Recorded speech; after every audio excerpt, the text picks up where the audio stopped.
আমি তো মার খাবো আজকে ডবল মার তোমার দেন তাই এমন একটা কাজ করতে হবে এমন একটা কাজ করতে হবে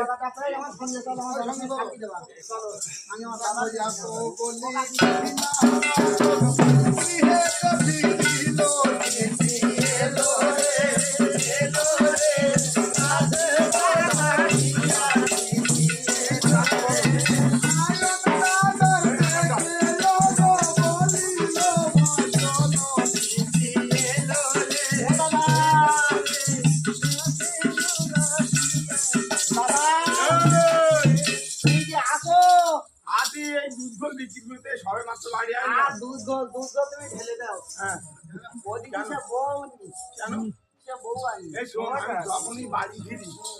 দেখ আমার এই পাড়ে ঘাটে ঘাটে ব্যথা আমি দুধ বিক্রি করে আমি সর্বনাশ হয়ে যাচ্ছে। হ্যাঁ বল কেন হবে না কেন তুমি বলো কেন